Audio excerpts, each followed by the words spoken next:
For 20 years, he'd built his empire on the simple principle that emotions were expensive luxuries he couldn't afford. Then came Joe Carter, limping into his world with nothing but grit and a gentle way with wild horses. She was a cowgirl who'd been broken by a bronc and put herself back together with quiet determination. When she asked for work, Cash saw only another hired hand. When she settled his most vicious mare with whispered words and patient hands, he saw something that unsettled him. But could a woman who walked with a crooked gait really straighten the twisted paths of a man's hardened heart? Before we jump back in, tell us where you're tuning in from. And if this story touches you, make sure you're subscribed, because tomorrow I've saved something extra special for you. The autumn wind cut across the Wyoming range like a blade, carrying the scent of sage and the promise of early snow. Cash Mercer stood on the porch of his ranch house, pulling his grandfather's silver pocket watch from his vest, a ritual he performed every morning at precisely 6 o'clock. The timepiece had belonged to 3 generations of Mercer men, each harder than the last, each more successful at building walls around their hearts than the previous. The watch face reflected the pale morning light, its steady tick marking another day in a life, measured by profit margins and property lines. The Mercer Ranch stretched beyond the horizon in every direction. 20,000 acres of prime grazing, land that Cash had expanded year by year through shrewd bargaining and ruthless business sense. Folks in town said he could smell a good deal from 50 miles away and squeeze water from a stone if there was profit in it. They also said he'd never met a man he couldn't intimidate or a woman he couldn't ignore. At 38, Cash had built an empire on the fundamental belief that sentiment was the enemy of success. The ranch house itself stood as a monument to his philosophy, functional, imposing, and cold. Built from Wyoming granite and local timber, it commanded the valley with the authority of a fortress. Inside, the rooms echoed with emptiness. No family portraits graced the walls. No personal touches softened the harsh angles of furniture chosen for durability rather than comfort. Even the kitchen, spacious enough to feed a dozen men, felt hollow when Cash ate his solitary meals by Lamplight. His foreman, Tom Bradley, had worked the ranch for 15 years and still addressed him as Mr. Mercer, with the careful respect reserved for dangerous animals. The other hands, a rotating crew of drifters and seasonal workers, knew better than to engage in conversation beyond what the work required. Cash paid fair wages, demanded excellence, and offered nothing resembling friendship in return. It was a system that had served him well, keeping complications at bay and his focus sharp on what mattered, building the largest cattle operation in the territory. This particular morning held the promise of the county roundup, an annual gathering where ranchers from across the region brought their herds to sort, brand, and trade. For Cash, it represented opportunity wrapped in the familiar ritual of business. He'd attend not for the social aspects, the shared meals and evening songs around the fire, but to assess the competition, identify prime breeding stock, and remind everyone why the Mercer brand commanded respect out as the sun climbed higher. Painting the grassland in shades of gold and amber, Cash made his way to the corral where his prize horses waited. These were animals bred for endurance and intelligence, each one worth more than most men earned in a year. He ran his operation with the precision of a military campaign, every detail planned and executed with cold efficiency. The county seat of Laramie lay 20 miles south, but the roundup took place in the vast meadows of Sweetwater Valley, neutral, ground where territorial disputes and personal grudges were temporarily set aside in favor of commerce. Cash had attended every roundup for the past decade, his presence both welcomed for the business he brought and feared for the deals he invariably struck in his favor. By mid-morning, Cash and his crew were riding towards Sweetwater Valley, their horses' hooves raising dust clouds that caught the slanted sunlight. The landscape rolled away in gentle swells, covered with buffalo grass and dotted with cottonwoods. already turning yellow with the changing season. It was country that could break a man's spirit or forge it into something harder than steel, depending on his character and circumstances.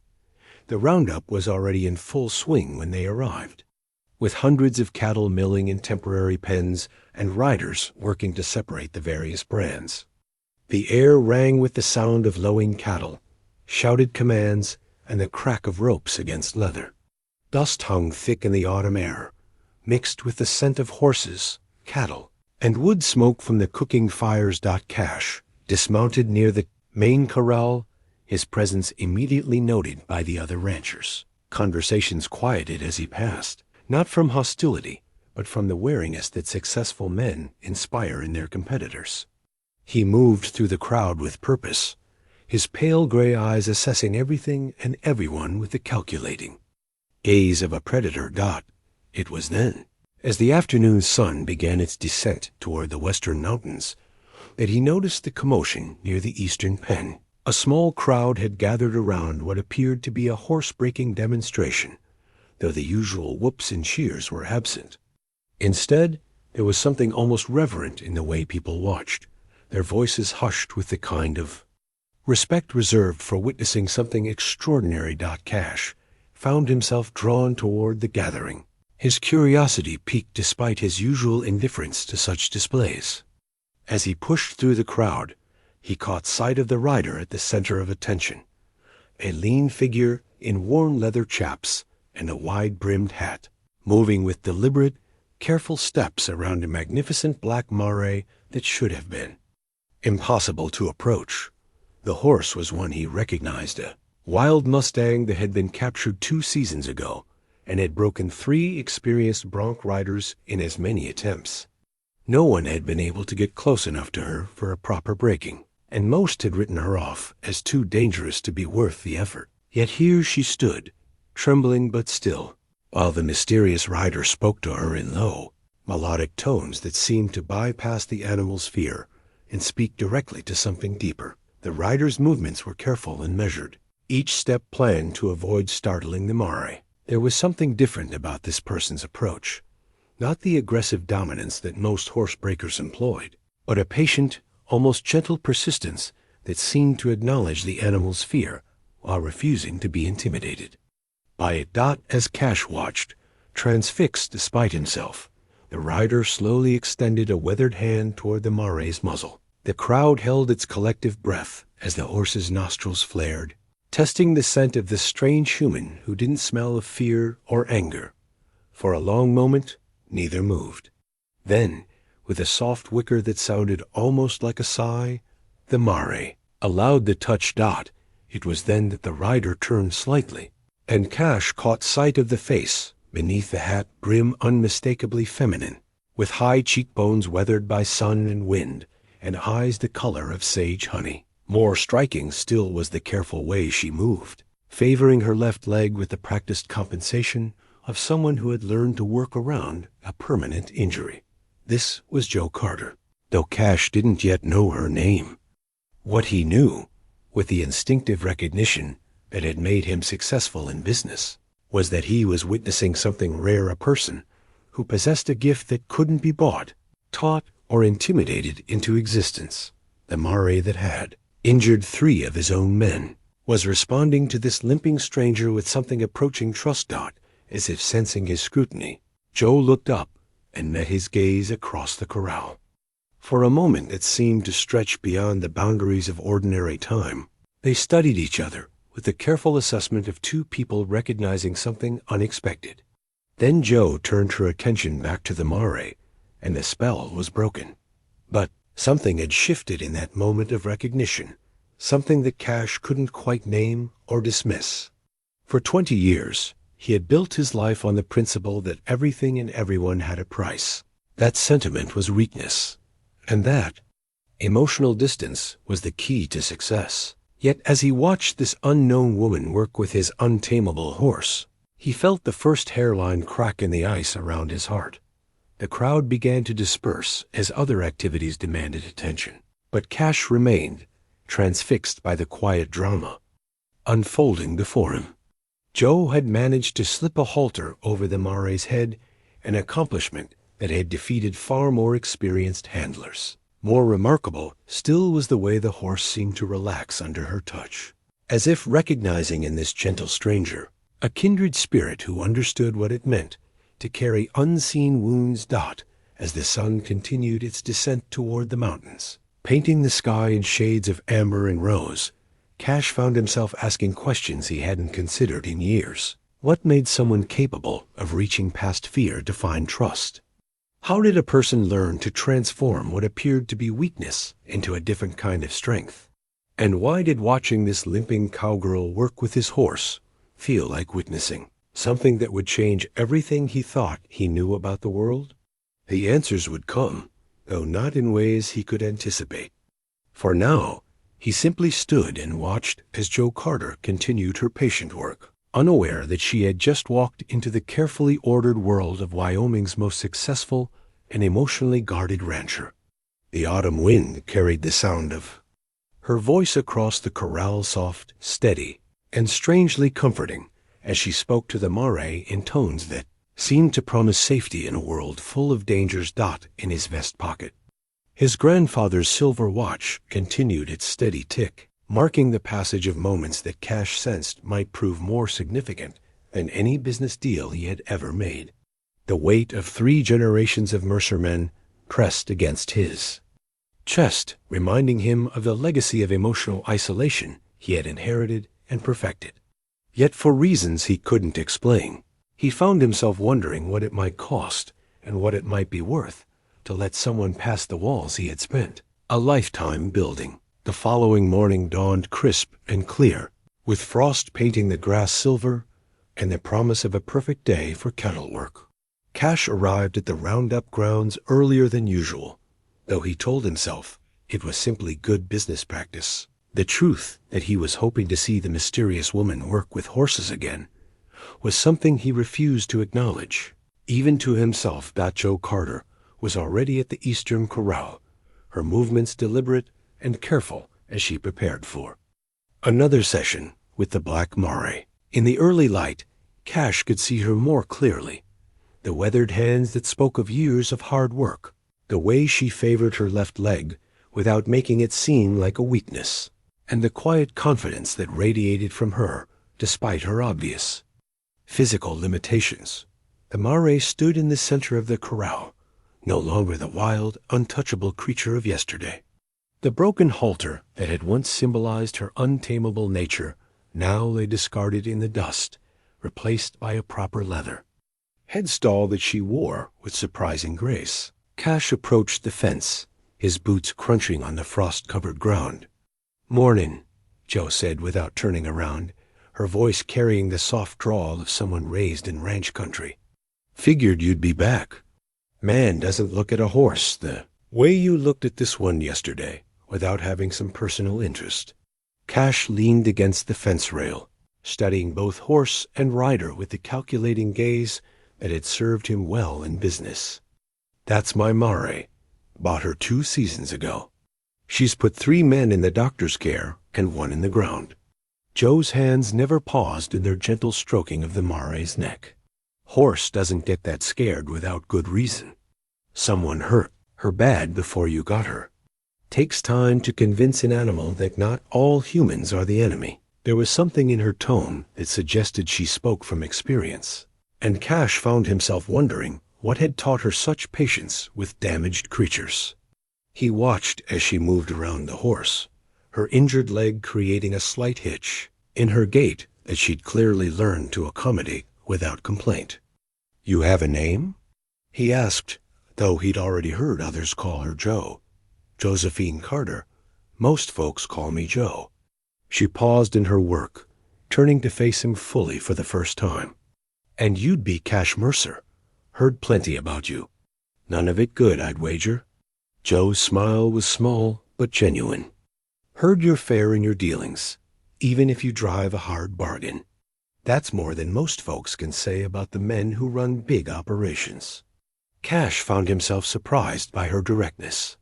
Most people either feared him or wanted something from him, But Joe seemed to regard him with the same calm assessment she'd shown the Mare. "What's your story, Miss Carter?" "Don't see many women working the roundup circuit. Don't see many women who can afford to pass up honest work," she replied, turning back to the horse. "My brother Billy and I have been working ranches since our pa died 3 years back. I'm good with horses, and Billy's got a hand with cattle. We make do." There was no self-pity in her voice, just the matter-of-fact acceptance of someone who'd learned to work with the hand life had dealt her. Cash respected that, even as he found himself curious about the circumstances that had brought her to this point. "That leg give you much trouble?" he asked, and immediately regretted the personal question. It wasn't like him to pry into someone's private affairs. Joe's laugh was soft and without bitterness. "Bronc named Devil's Dream threw me 2 winters back, landed wrong and broke it in 3 places. Doc said I'd probably never walk right again. Might not walk at all. Proved him wrong on both counts, though I'll admit the walking art took some figuring out." She demonstrated by taking a few steps, her gait uneven but determined. The Mare followed her movement, clearly comfortable with the rhythm of her handler's careful steps. Cash watched the interaction with growing fascination, recognizing something in the way woman and horse moved together, both carrying invisible wounds, but refusing to let them define their limitations. "You looking for work?" The question came out before Cash could stop himself. Surprising them both, Joe paused, her hand resting on the Mare's neck. "Depends on what kind of work. I don't take charity, Mr. Mercer. Never have, never will. Wouldn't offer it. I need someone who can work with difficult horses. Pays $30 a month, plus room and board." It was a generous offer, more than most ranch hands earned, and they both knew it. Joe's eyes narrowed slightly, searching his face for the catch she was certain must exist.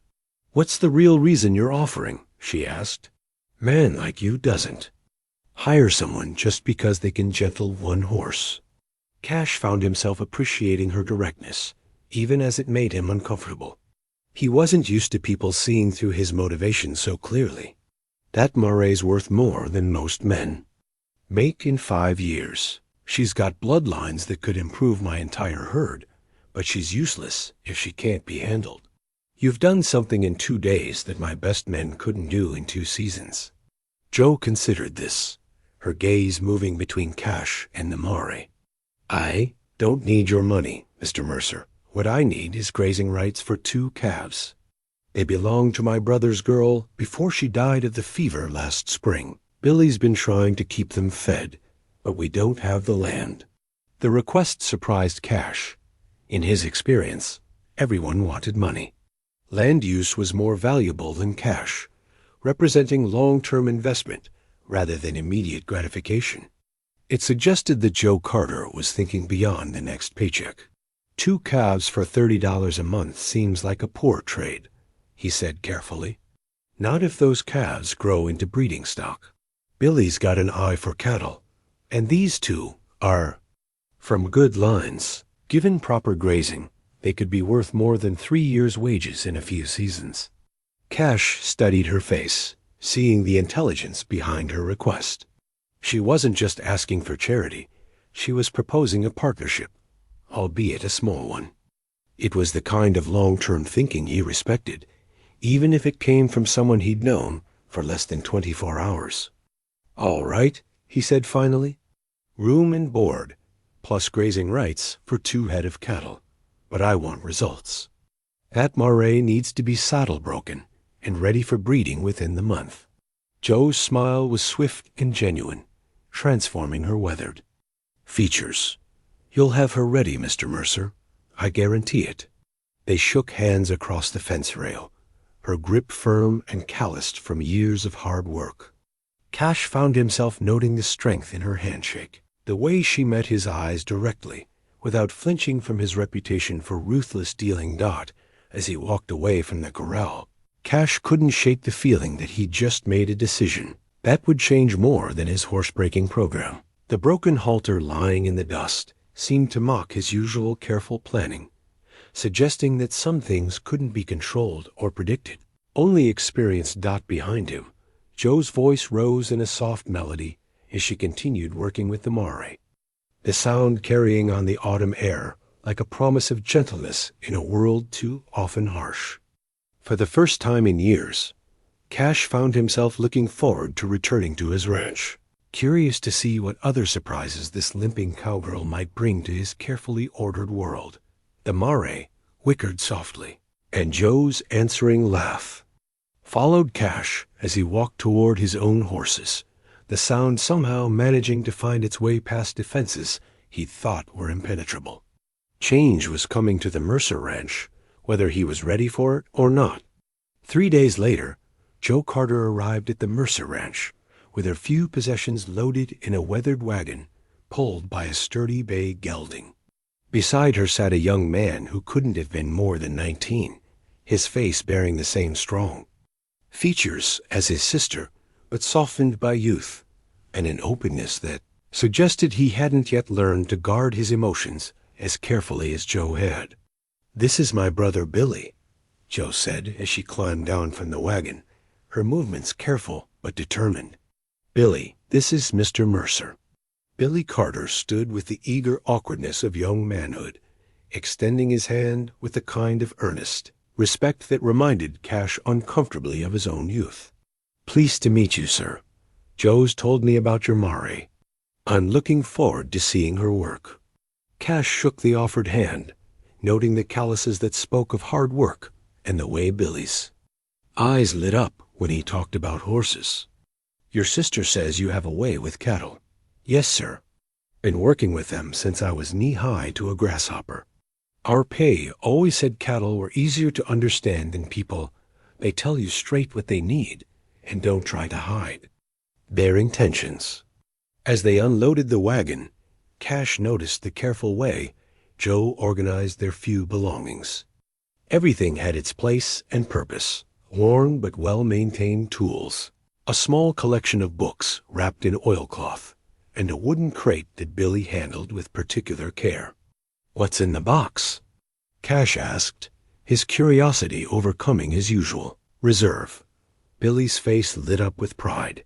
"Pa's Bible and some of Ma's things. Joe says it's important to keep family close, even when they're gone." He opened the crate carefully, revealing a leather-bound Bible with pages worn soft from use, a small silver locket, and a faded photograph of a couple standing beside a modest ranch house. Joe took the Bible from her brother's hands, her fingers tracing the worn leather cover with obvious affection. "Pa read from this every evening after supper. Said it helped him remember that there was more to life than the daily struggle of keeping body and soul together." Cash watched the exchange with growing fascination.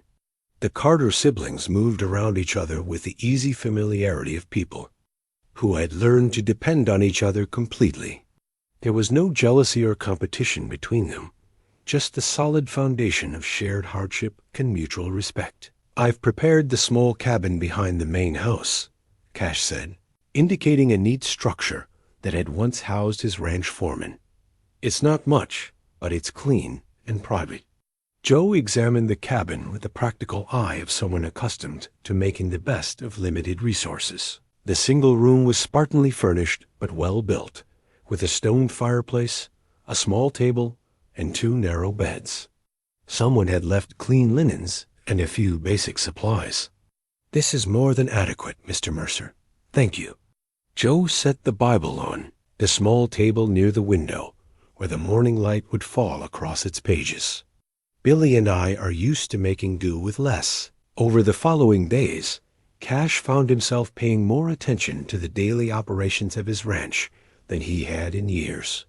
He told himself it was simply good business practice to observe his new employee, but the truth was more complicated. Joe Carter had brought something to the Mercer ranch that he couldn't quite define, a sense of purpose that went beyond the mere accumulation of wealth. She worked with his horses from dawn until dusk, her patient methods gradually transforming even the most difficult animals. The black mare that had seemed untouchable just days before now followed Joe around the corral like a devoted dog, responding to voice commands and gentle touches with an eagerness that amazed everyone who witnessed it. But it wasn't just her skill with horses that captured Cash's attention. It was the way she moved through the ranch, treating every task with the same careful attention she gave to her work with the animals.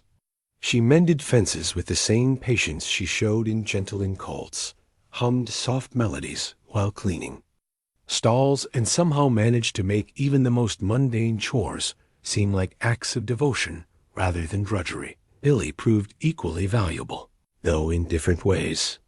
He had an instinctive understanding of cattle that impressed even Cash's most experienced hands. More importantly, he brought a youthful enthusiasm to the work that seemed to lift the spirits of everyone around him. The other ranch hands, initially skeptical of the newcomers, began to accept the Carter siblings as part of the operation.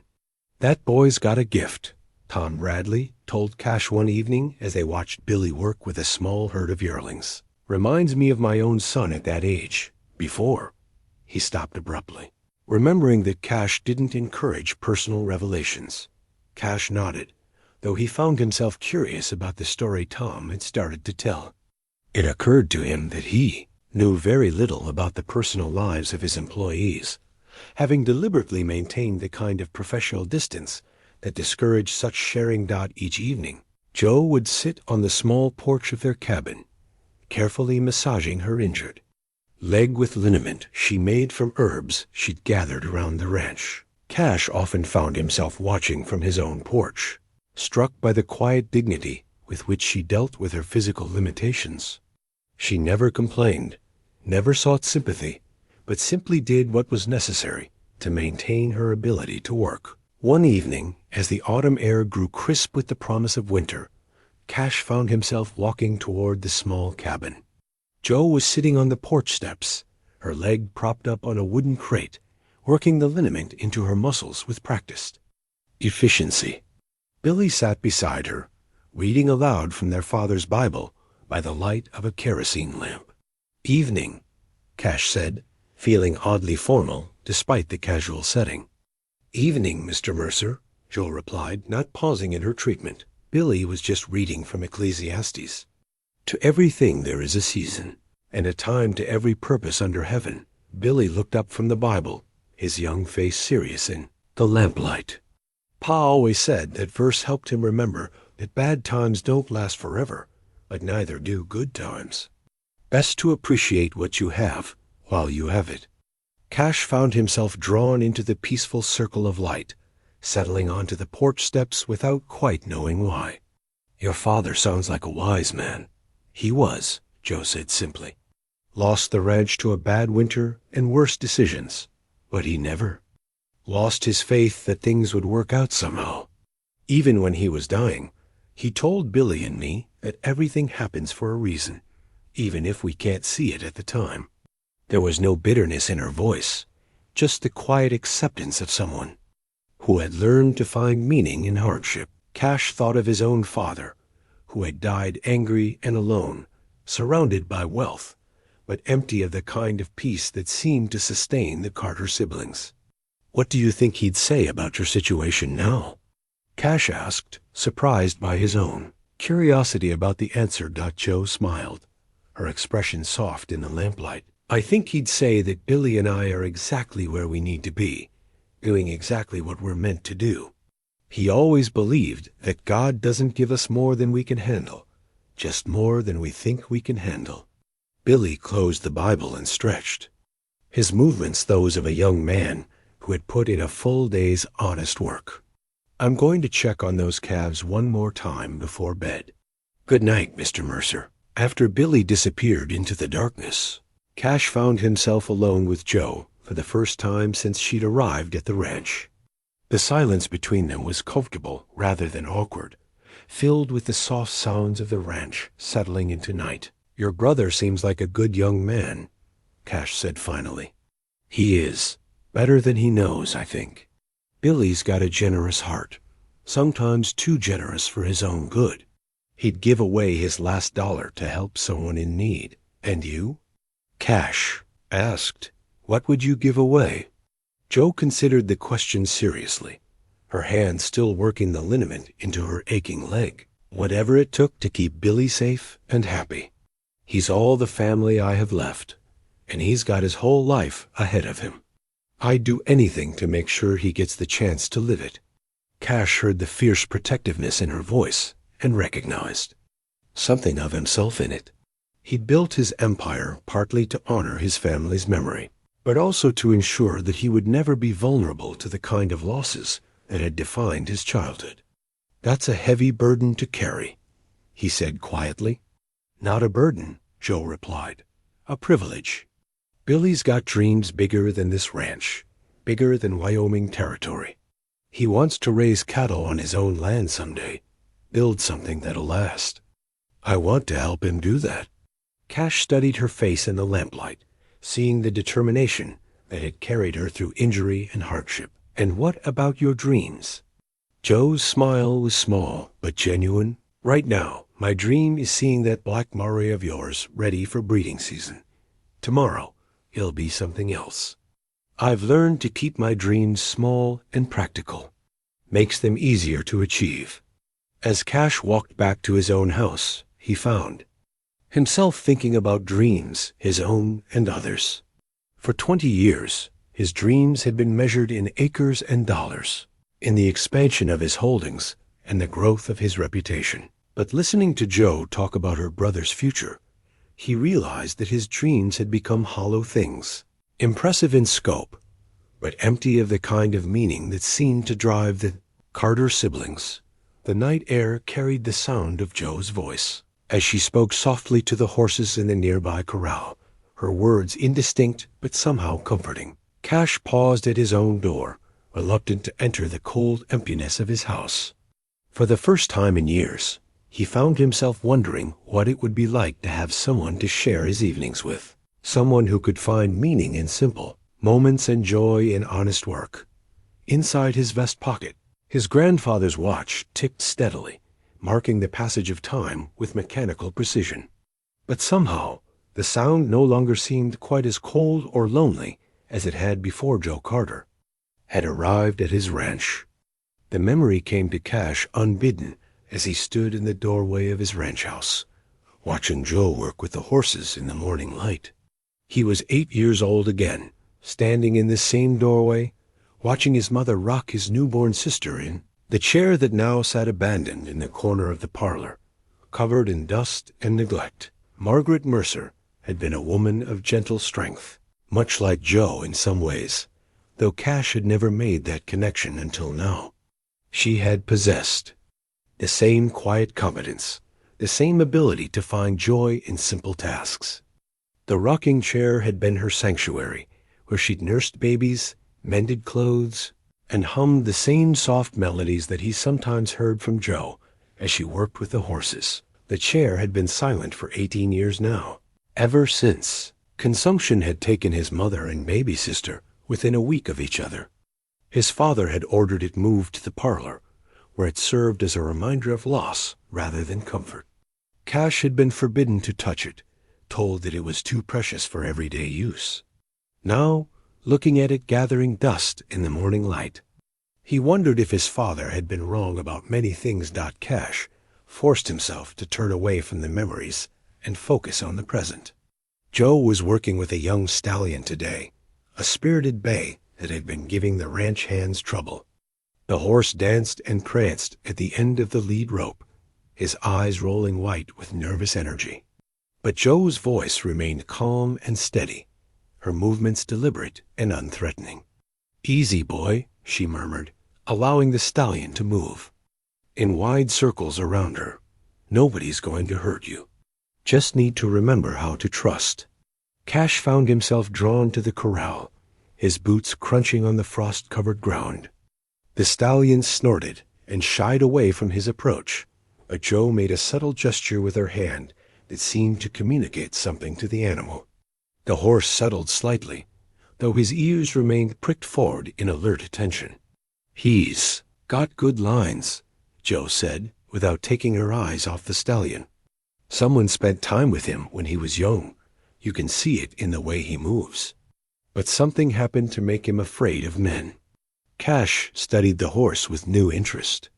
He'd bought the stallion from a ranch in Colorado, along with several other animals, without paying much attention to individual histories. To him, they were investments, valuable for their breeding potential and little else. "Can you fix him?" he asked. "Depends on what you mean by fix," Joe replied, allowing the stallion to come a few steps closer. "If you mean make him forget whatever, hurt him, then no.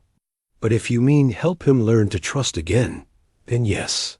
Time and patience can heal most wounds if you're willing to invest both." There was something in her tone that suggested she spoke from experience, and Cash found himself wondering what wounds she was still healing. The limp was obvious, but he sensed there were deeper injuries that she carried with the same quiet dignity.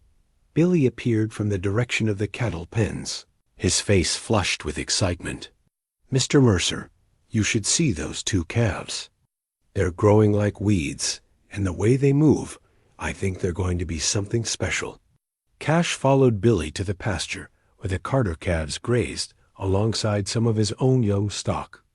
The animals Joe had requested grazing rights for were indeed impressive specimens. Heifer, and a young bull with the kind of bone structure and muscle definition that promised excellent breeding potential.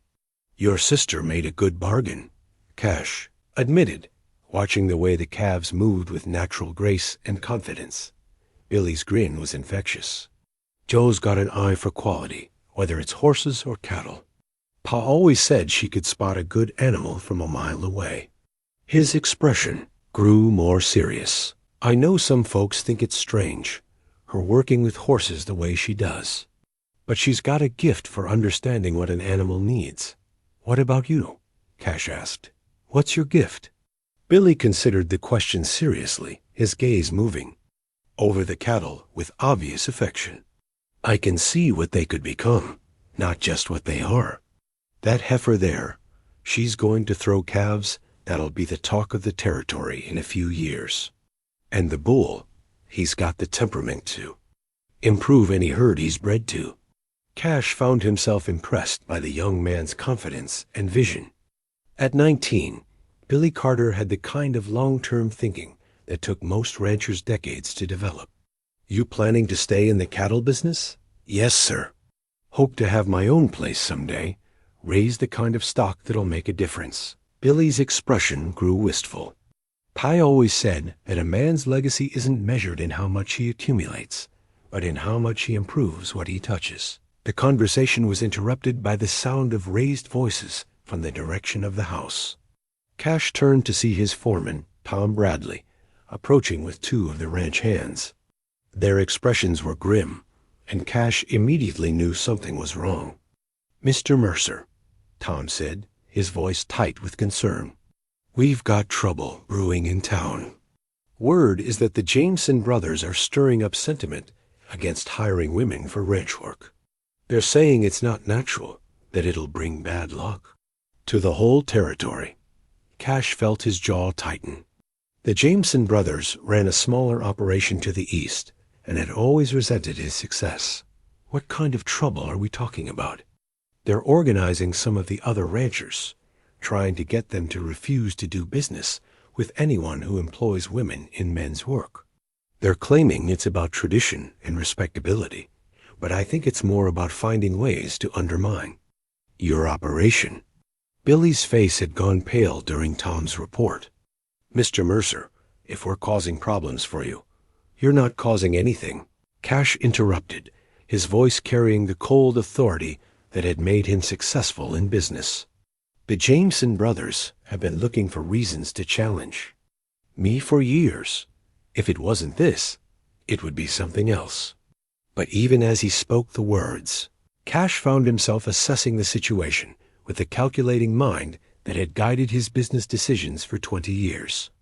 Employing Joe and Billy was a calculated risk, and now that risk was beginning to show potential consequences. He could easily solve the problem by releasing them from their employment, finding some excuse that would allow him to maintain his reputation while avoiding conflict. Joe appeared at his elbow. having approached so quietly that none of them had noticed her arrival. "What's the discussion about?" she asked, her voice calm despite the tension she must have sensed. Tom Bradley shifted uncomfortably, clearly reluctant to repeat the news in front of her. Cash found himself studying Joe's face, looking for signs of the fear or anger that most people would feel when threatened. Instead, he saw only the same quiet competence that she brought to everything else. "The Jameson brothers are trying to make trouble about me working here," she said, correctly interpreting their silence. "They think a woman handling horses is somehow going to bring down the moral fabric of the territory." "Something like that," Cash admitted. Joe nodded, as if she'd expected this development. "Mr. Mercer, I appreciate the work you've given Billy and me, but I won't have our presence here damage your business. If you need us to move on, no." The word came out more forcefully than Cash had intended, surprising everyone, including himself. "You're doing good work here, and I don't make business decisions based on what the Jameson brothers think is proper." Billy looked between his sister and Cash, clearly torn between gratitude and concern for the complications their presence was causing. "Maybe we could find work somewhere else, somewhere that wouldn't cause problems." "There is no somewhere else," Joe said quietly. "This is the same conversation we'd have at any ranch in the territory. Some men don't think women should do anything beyond cooking and sewing." Cash found himself studying Joe's face, seeing the resignation there, but also the quiet determination that had impressed him from their first meeting. She wasn't asking for special treatment or expecting him to fight her battles for her. She was simply stating facts with the same calm acceptance she'd shown in dealing with her injury. "The Jameson brothers can go to hell," Cash said finally, his voice carrying the kind of finality that ended discussions. "You're both employed here as long as you want to be. Anyone who has a problem with that can take it up with me directly." Tom Bradley nodded approvingly, but Cash could see the concern in his foreman's eyes. This decision would have consequences, and they both knew it. In the complex social and economic network of territorial Wyoming, taking a stand like this meant choosing sides in a conflict that could affect everything from cattle prices to access to winter feed. As the group dispersed, Cash found himself alone with Joe again. She was studying his face with the same careful attention she gave to evaluating horses, and he had the uncomfortable feeling that she was seeing more than he intended to reveal. "Why?" she asked simply. Cash considered the question, realizing that he didn't have a simple answer. The smart business decision would have been to avoid the conflict, to find a face-saving way to release the Carter siblings and maintain his position in the community. But something about Joe's quiet dignity and Billy's earnest enthusiasm had made that option impossible to consider. "Because you're good at what you do," he said finally, "and because I've spent 20 years building this ranch by making decisions based on what works, not what's popular." Joe smiled, the expression transforming her weathered features. "That's a good answer, Mr. Mercer. I hope you still feel that way when the Jameson brothers start making real trouble." As she walked away, Cash found himself thinking about the rocking chair in his parlor, about the memories it held and the dust it had gathered. His mother had faced her own share of criticism from neighbors who thought she was too independent, too willing to speak her mind. His father had defended her then, though Cash had been too young to understand the courage that had required. Now, watching Joe limp toward the corral where the stallion waited for his next lesson in trust, Cash wondered if he had inherited more from his parents than he'd realized. The capacity for loyalty, for taking stands on principle rather than convenience, seemed to be awakening in him. After years of dormancy. The autumn wind carried the sound of Joe's voice as she spoke to the stallion, her words patient and encouraging. Cash listened to the melody of her voice and felt something shift inside him, like ice beginning to crack under the pressure of a spring thaw. Change was coming, whether he was ready for it or not, and for the first time in years, he found himself curious about what that change might bring. The first snow came early that year, dusting the rangeland with white and sending cattle huddling together in sheltered draws. Cash stood at his kitchen window, watching Joe work with the horses, despite the bitter wind that cut across the valley. Like a blade, she moved with her usual careful determination, her breath visible in small puffs. As she spoke softly to a young mare that had been giving the ranch hands trouble. It had been 2 weeks since the confrontation with the Jameson brothers had moved beyond idle threats to real consequences. 3 ranchers had canceled orders for breeding stock, citing concerns about business practices. The feed store in town had started charging Cash higher prices, claiming increased transportation costs that seemed to apply only to the Mercer ranch. Most telling of all, 2 of his best seasonal hands had failed to return for the winter work, leaving him short-handed at the worst possible time. Joe had said nothing about the situation, but Cash could see the weight of responsibility in the careful way she moved, the extra hour she put in each day, as if she could somehow make up for the problems her presence had caused. Billy had grown quieter too, his youthful enthusiasm tempered by the realization that his dreams might be costing his employer more than anyone had anticipated. The kitchen door opened behind Cash, letting in a blast of cold air along with Tom Bradley. The foreman stamped snow from his boots, his weathered face grim with the kind of news that Cash had been expecting. "Jake Morrison won't be delivering hay this winter," Tom said without preamble. "Claims he's got orders from bigger operations that need all his supply."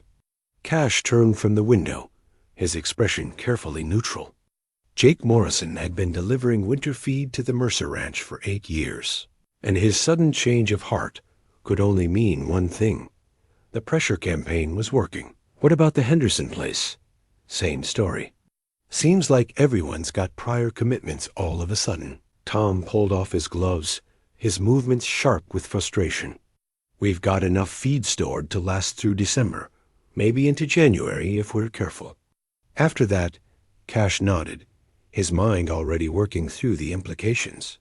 Without adequate winter feed, he'd be forced to sell off a significant portion of his herd at distressed prices, potentially crippling the ranch's financial position for years to come.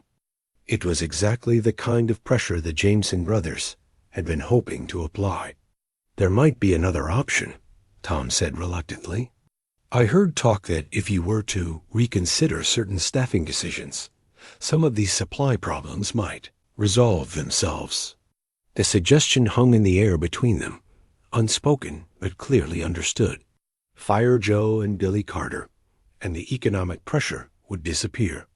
It was a simple solution to a complex problem, the kind of pragmatic decision that had guided Cash's business practices for 20 years. "I'll think about it," Cash said finally, though the words felt like ash in his mouth. After Tom left, Cash found himself walking toward the small cabin where the Carter siblings lived.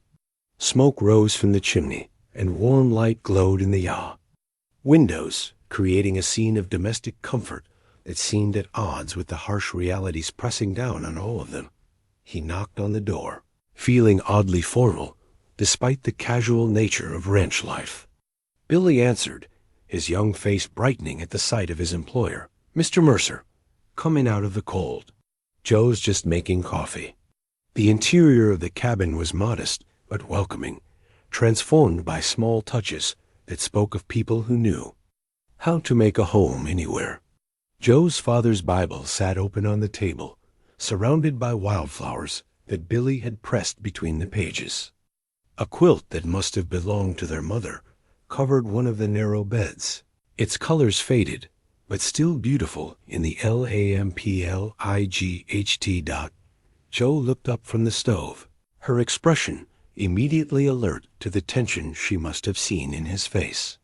"Evening, Mr. Mercer. You look like a man with something on his mind." Cash accepted the offered coffee, grateful for the warmth of the cup in his cold hands. "We need to talk about the situation with the other ranchers." Billy's face fell, and Joe's expression grew carefully neutral. Neither of them seemed surprised by the conversation, which told Cash they'd been expecting this moment since the pressure campaign had begun. "The feed situation is becoming critical," Cash continued. "If I can't secure winter supplies, I'll have to sell off most of the herd, at whatever prices I can get." "How much time do we have?" Joe asked quietly. "A month, maybe 6 weeks if we're lucky." Cash studied their faces, seeing acceptance rather than panic. "There's a solution, but it's not one I'm comfortable with." Billy started to speak, but Joe silenced him with a gentle touch on his arm. "You're saying that if Billy and I move on, your supply problems will disappear." Cash nodded, hating the necessity of the conversation, but respecting their right to understand the full situation. "It's not what I want, but it might be what's necessary to save the ranch." Joe stood and walked to the window, her limp more pronounced than usual a sign. Cash had learned that she was in pain or under stress. When she turned back to face him, her expression was resolved, but not bitter. "Mr. Mercer, Billy and I knew this day might come. We've talked about it." She returned to her chair, her movements careful and deliberate. "We won't be responsible for destroying what you've spent 20 years building." "Joe, no," Billy started, but she cut him off with a look. "Billy, this isn't about what we want. It's about what's right." She turned back to Cash, her sage-colored eyes steady and clear. "We'll pack up and be gone by morning. No hard feelings, no looking back." Cash felt something twist in his chest at her matter-of-fact acceptance. He'd expected argument, pleading, or at least some display of the fear that most people would feel when facing unemployment in the middle of winter. Instead, Joe Carter was handling this crisis with the same quiet dignity she brought to everything else. "Where will you go?" he found himself asking. "There's always work somewhere for people willing to do it," Joe replied. "Billy's got skills that any ranch would value, and I can find something, even if it's not working with horses." Billy's jaw was tight with the effort of controlling his emotions. "The calves will stay here," Joe finished. "They're thriving, and Mr. Mercer will see that they get the care they need." She looked at Cash with something that might have been gratitude. "You gave us a chance when others wouldn't. That means something." Cash stood abruptly, his coffee forgotten. The cabin suddenly felt too small, too warm, too full of the kind of selfless grace that made his business calculations seem cold and soulless. "I haven't made any decisions yet." "But you will," Joe said gently. "And when you do, you'll make the right one." "You're a good man, Cash Mercer, even if you've spent so many years convincing yourself otherwise that you've almost started to believe it." The use of his first name startled him almost as much as her assessment of his character. In the lamplight, with her weathered hands wrapped around her coffee cup and her hair escaping from its practical braid, Joe looked like someone who belonged in this warm circle of light, who understood things about home and family that he'd forgotten. How to value dot outside. The wind howled across the rangeland, driving snow against the windows and reminding everyone of the harsh realities that waited beyond the cabin's walls. Cash thought about his empty ranch house, about the rocking chair gathering dust in his parlor, about the 20 years he'd spent building walls around his heart. "The deed to our family's ranch," Joe said suddenly, reaching into a wooden box beside her chair. She pulled out a folded document, its edges worn from handling. "Lost it to creditors after my accident, when I couldn't work for 6 months, and Billy was too young to handle everything alone." She handed him the paper, and Cash found himself looking at the legal description of a small but well-situated property about 30 miles south of his own holdings. The Carter family had owned good land, the kind that could support a modest but profitable operation in the right hands. "Why are you showing me this?" he asked. "Because I want you to understand what this job means to us. It's not just about wages or even the calves. It's about hope that maybe Billy and I can work our way back to something like what we lost." Joe's voice was steady, but Cash could hear the emotion beneath the surface. But not at the cost of destroying someone else's dream. Pa taught us that there are some prices too high to pay, even for things we want most. Billy reached for his sister's hand, his young face reflecting a maturity beyond his years. Joe's right, Mr. Mercer. We'll find another way. Cash folded the deed carefully and handed it back to Joe, his mind racing with possibilities that had nothing to do with pragmatic business decisions. What if there was another option? Something that didn't require you to leave, or me to lose. The ranch? I'm listening, Joe said cautiously. The Henderson place borders my property to the south. Old man Henderson died last spring, and his widow's been trying to sell. It's smaller than my operation, but it's got good water rights and decent grazing. Cash found himself speaking faster, the idea taking shape as he voiced it. If someone were to buy it, they could run their own cattle operation, maybe even contract, with larger ranches for specialized services. Billy's eyes lit up with understanding, but Joe's expression remained guarded. Mr. Mercer, we don't have that kind of money. Even if we worked for 10 years, what if you didn't need to buy it outright? What if someone were willing to hold the note, accept payment over time based on the operation's profits? The silence that followed was heavy with possibility and disbelief. Joe studied Cash's face as if trying to read his true intentions. You're talking about a partnership, she said finally. I'm talking about good business, Cash replied, though he knew it was more than that. You've got skills that any operation would value. Billy's got the kind of cattle sense that can't be taught, and frankly, having friendly neighbors who understand the business would be worth more than whatever interest I might make on a conventional loan. Billy was practically vibrating with excitement, but Joe remained cautious. What about the pressure? From the other ranchers? This wouldn't solve that problem. Actually, it might. Cash smiled, feeling more energized than he had in weeks. If you're operating your own ranch, you're not employees anymore. You're business partners. The Jameson brothers would have a harder time organizing a campaign against legitimate competition. Joe was quiet for a long moment, her fingers absently tracing the edge of the deed. When she looked up, her eyes were bright with unshed tears. Why would you do this for us? Cash considered the question, knowing that the honest answer was more complex than he was ready to admit. Because sometimes the smart business decision and the right decision turn out to be the same thing. It wasn't the complete truth, but it was all he was prepared to reveal, even to himself. The complete truth involved the way Joe's laugh made his empty house seem less lonely, the way Billy's enthusiasm reminded him of his own dreams at that age, and the way both of them had somehow managed to find their way past defenses he'd thought were impenetrable. The wind continued to howl outside, but inside the small cabin, the atmosphere had changed from resignation to hope. Cash found himself thinking about second chances, about the possibility that some mistakes could be corrected and some losses recovered. We'd need to move carefully, he said, his mind already working through the practical details. Draw up proper contracts, make sure everything's legal and above board. But if you're interested, we're interested, Billy said quickly, then looked at his sister. We are, aren't we, Joe? Joe smiled, the expression transforming her entire face. Yes, Billy, we're very interested. As Cash walked back to his house through the swirling snow, he felt something he hadn't experienced in years, the satisfaction of a decision made with his heart rather than just his head. The rocking chair waited in his parlor, but for the first time in 18 years, it didn't seem quite so lonely or forgotten.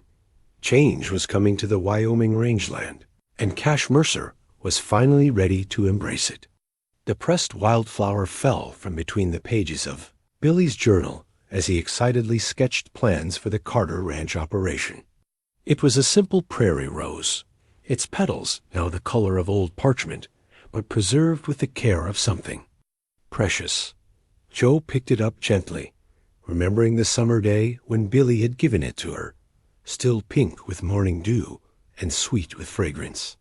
For when the hard days come, he'd said with the wisdom of someone far older than his years, so you remember that beautiful things still grow, even in tough ground. Now, sitting at the kitchen table in Cash's ranch house, where they'd been invited to finalize the partnership details, Joe held the flower up to the morning light streaming through the windows.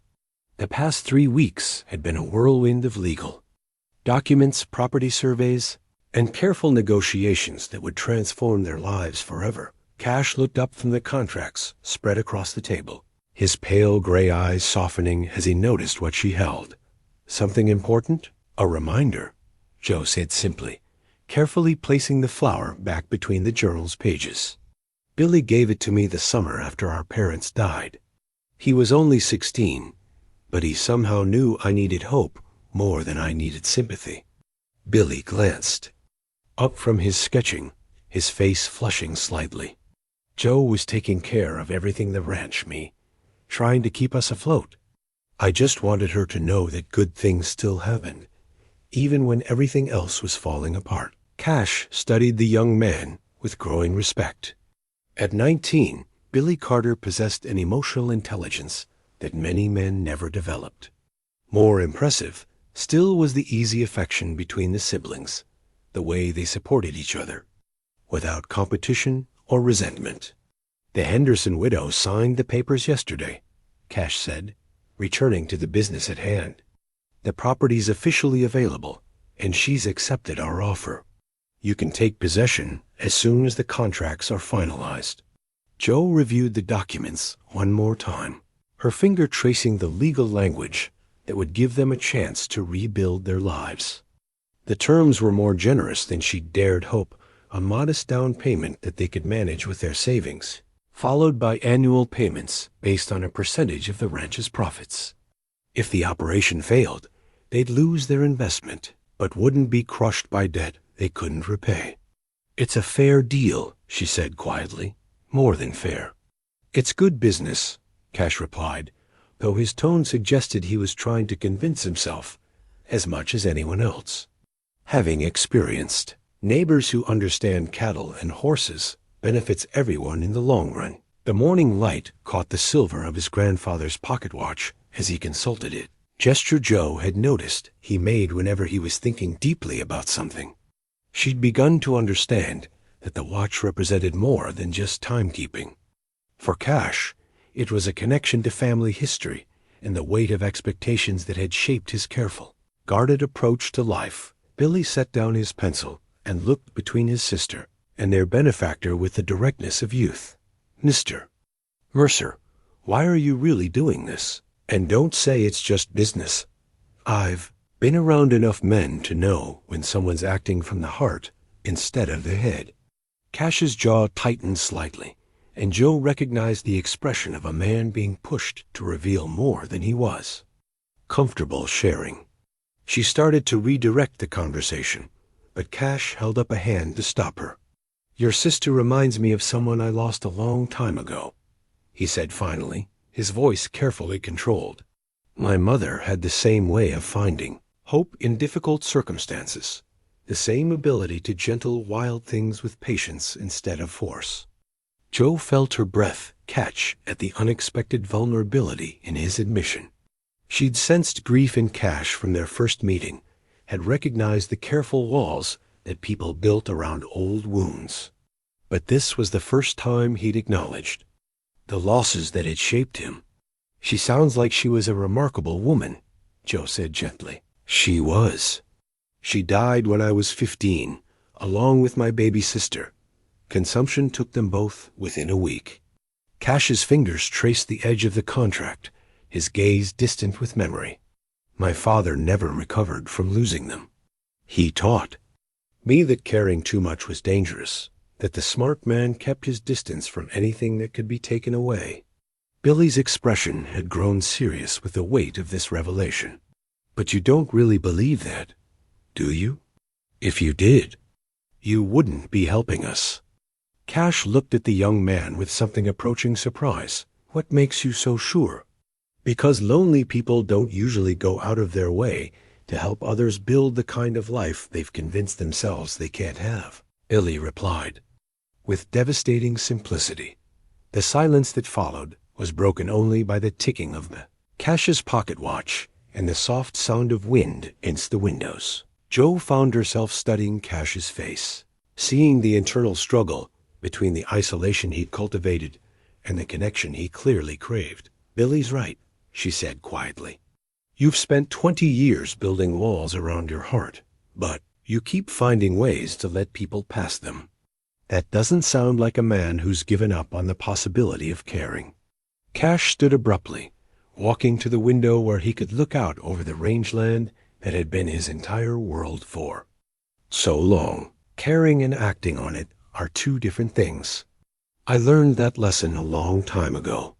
Maybe it's time to learn a new lesson, Jo suggested, rising to join him at the window. Billy and we've learned that caring is what gives life meaning, even when it comes with the risk of loss. They stood side by side, watching the horses move across the pasture in the morning light. The black mare that had first brought them together grazed peacefully among the herd, her wild nature now channeled into trust and partnership. Jo thought about the symbolism of that transformation, the way patience and understanding could tame even the most fearful spirits. There's something else, Cash said suddenly, his voice so quiet that Jo had to lean closer to hear him. The rocking chair in my parlor, it was my mother's. I haven't been able to bring myself to sit in it since she died, but I haven't been able to get rid of it either.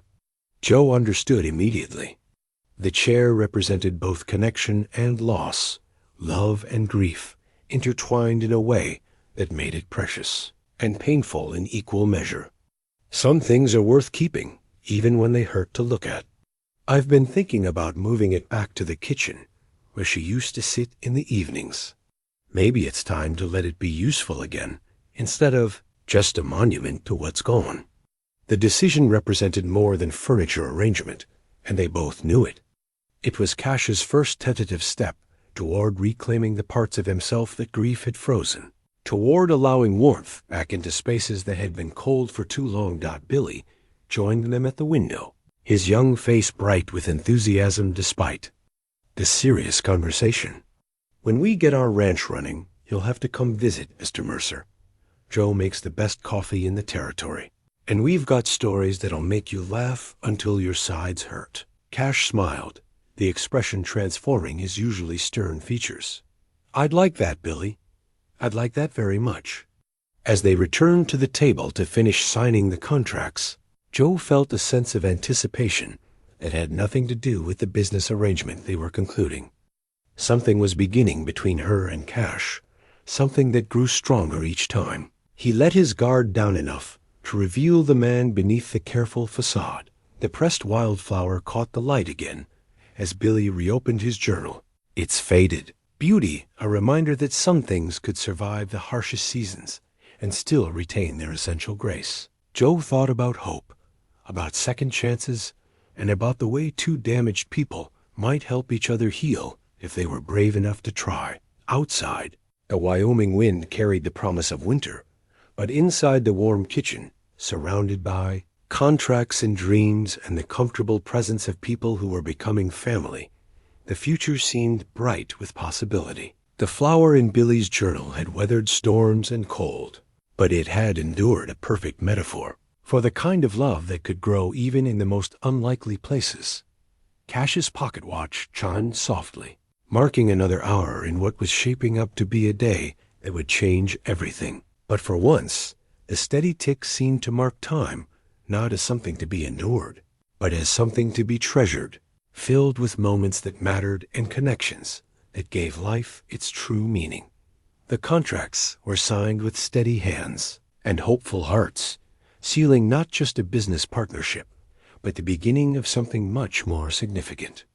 As Jo carefully folded her copy of the documents, she caught Cash watching her with an expression she'd never seen before, gentle, wondering, and full of the kind of possibility that comes when a guarded heart finally begins to open. The foreclosure notice arrived on a Tuesday morning, delivered by a nervous-looking clerk who could barely meet Jo's eyes as he handed over the official document. The paper was crisp and legal, bearing the seal of the territorial court and language that cut through hope with surgical precision. Billy had 30 days to settle his debts or lose the 2 calves that represented their entire future. Joe read the notice 3 times before the full impact sank in. The debt dated back to their father's final illness, when desperate measures had seemed like the only option. Dr. Samuel Morrison Jake, Morrison's brother and the territory's only trained physician, had demanded payment for months of unsuccessful treatment, charging rates that would have bankrupted families far wealthier than the Carters. How much? Billy asked, his voice barely above a whisper as he looked over her shoulder at the document. $237, Joe replied, the number falling between them like a stone into still water. Plus interest and court costs. It might as well have been $2,000. Even with their savings and the money they'd earned, the Mercer Ranch, they had less than $50 to their names. The calves they'd worked so hard to raise would be seized and sold to satisfy the debt, destroying their dreams of rebuilding the family ranch before they'd even begun. Cash found them sitting at the table in their cabin an hour later. The foreclosure notice spread between them like an accusation. He took one look at their faces and knew that their carefully laid plans had just been shattered by forces beyond their control. What's happened? He asked, settling into the third chair with the careful movement of someone who had learned to. Expect bad news. Joe handed him the notice without comment, watching his face as he read through the legal language. She saw his jaw tighten with anger, saw the way his fingers pressed against the paper as if he could somehow erase the words through force of will. Sam Morrison, Cash said finally, his voice flat with disgust. I should have expected this. He's been the Jameson brothers' financial partner for years, buying up debts and using them to pressure small ranchers. You think this is connected to the campaign against you? Billy asked, hope flickering in his voice at the possibility that this was something that could be fought. I know it is, Cash replied grimly. Morrison's been holding this debt for 2 years, waiting for the right moment to use it. Your partnership with me gave him the perfect opportunity to destroy your plans and send a message to anyone else who might consider working with the Mercer Ranch. Joe felt the familiar weight of responsibility settle onto her shoulders. Once again, her decisions had created problems for people she cared about. The limp that had cost them their original ranch, the injury that had made her father desperate, enough to seek expensive medical care, and now the partnership that had made them targets. Every choice seemed to lead to more complications for those around her. There has to be something we can do, Billy said, his young voice carrying the kind of desperate hope that Joe recognized from her own darkest moments. Some way to fight this in court, or negotiate a payment plan. Morrison's not interested in payment plans, Cash interrupted. He wants your calves, and he wants to prove that anyone who associates with me will pay the price. The 3 of them sat in silence, the weight of the situation pressing down like a physical force. Outside, the first real blizzard of the season was building, dark clouds gathering over the mountains and promising the kind of storm that could trap livestock and test the limits of human endurance. It was then that Cash's expression changed, a look of grim determination replacing the frustrated anger. What if we gave him something bigger than a couple of calves to worry about? What do you mean? Joe asked, recognizing the calculating gleam in his pale gray eyes. Morrison and the Jameson brothers think they're playing a sophisticated game, using economic pressure to force me into submission. But they've made one critical mistake. They've assumed I care more about profit than principle. Cash stood and began pacing the small cabin, his mind clearly working through possibilities. What if we called their bluff in a way they never expected? Billy leaned forward, caught up in Cash's energy despite the dire circumstances. What kind of bluff? The kind that turns their weapon against them. Morrison's been collecting debts all over the territory, using them to control smaller ranchers and force them into disadvantageous deals. But debt collection requires legal standing, and legal standing requires clean hands. Joe began to understand where his thoughts were leading. You think Morrison's business practices might not stand up to scrutiny? I think Sam Morrison has been operating outside the law for years, and everyone's been too afraid or too isolated to challenge him. But if someone with resources and connections were to start asking uncomfortable questions, the plan that emerged over the next hour was audacious in its scope and dangerous in its implications. Rather than fighting the foreclosure directly, Cash proposed to investigate Morrison's entire debt collection operation, looking for evidence of fraud, usury, or other illegal practices that could expose the doctor to criminal charges. It's a risk, Cash admitted as they reviewed their strategy. If we're wrong, or if we can't find enough evidence, you'll lose the calves, and I'll have made even more powerful enemies. And if we're right? Joe asked.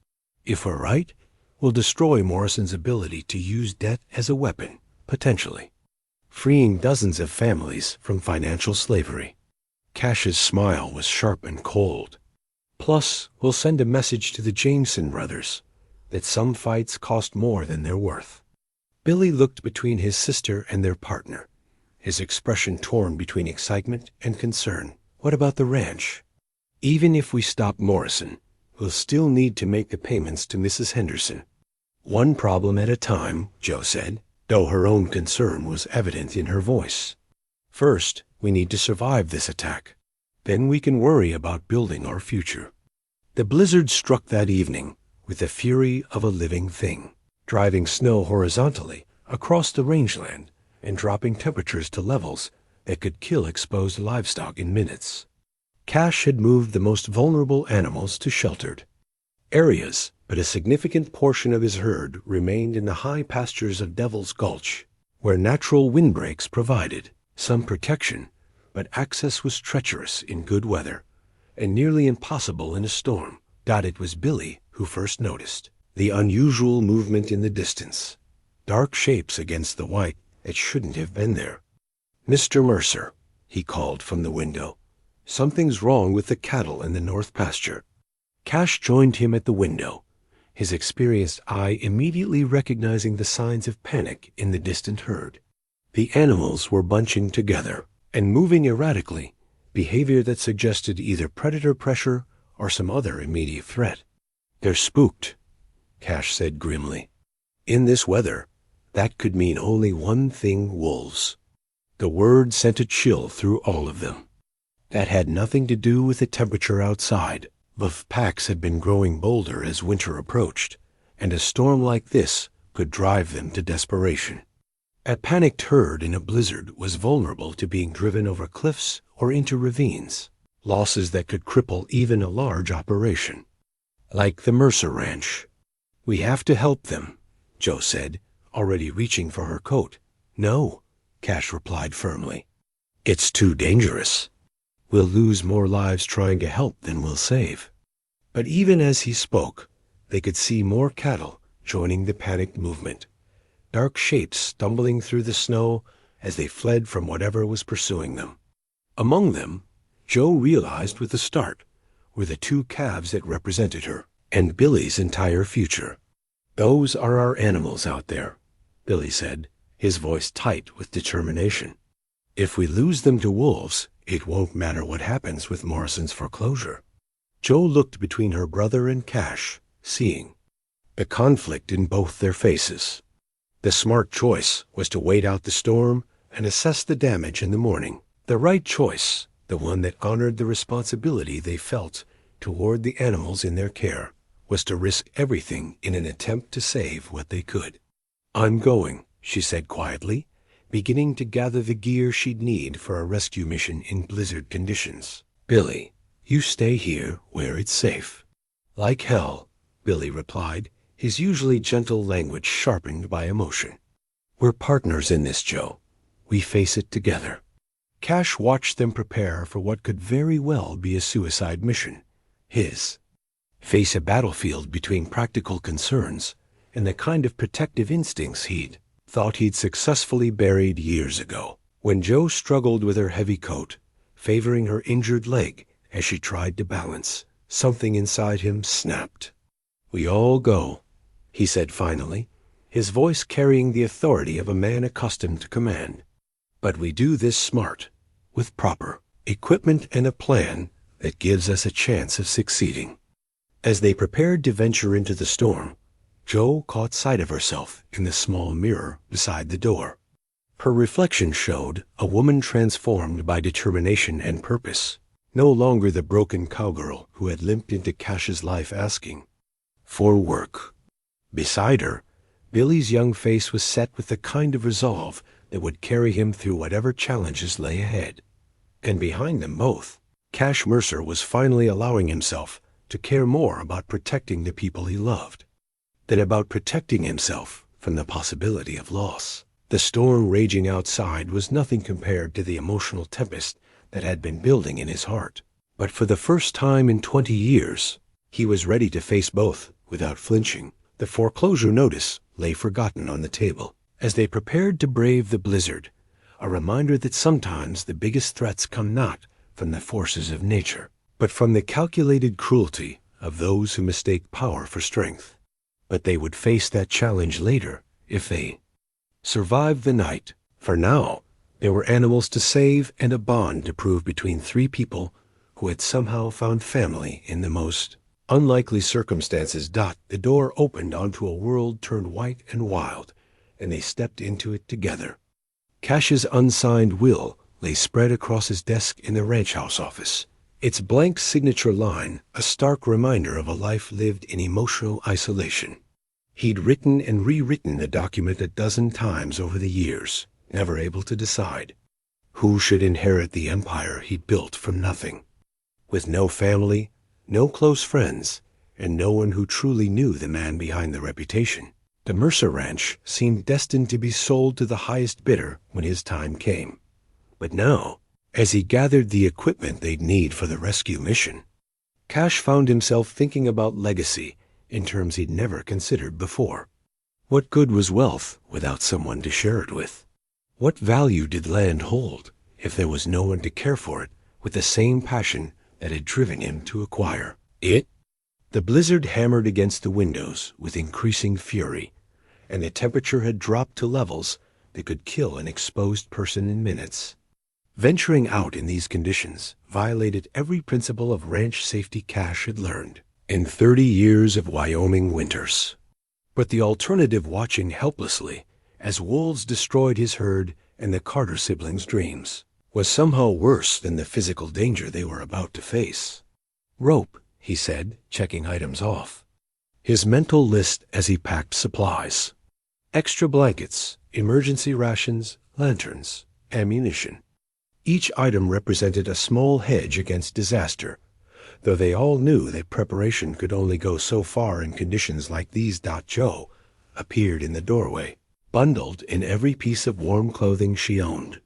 Her father's worn coat hung loose on her frame, but her eyes were bright with determination. "Billy's bringing the horses around to the lee side of the barn. They're spooked by the wind, but they'll hold together if we keep them moving." Cash nodded, shouldering his pack and checking his rifle one final time. "The wolves will be following the scent trail upwind. If we can get between them and the herd, we might be able to turn the cattle back toward the shelter. And if we can't?" Joe asked quietly. "Then we save what we can and try to survive until morning." Cash met her gaze directly, seeing his own resolve reflected in her sage-colored eyes. "Joe, I need you to know if something happens to me out there, the partnership agreement stands.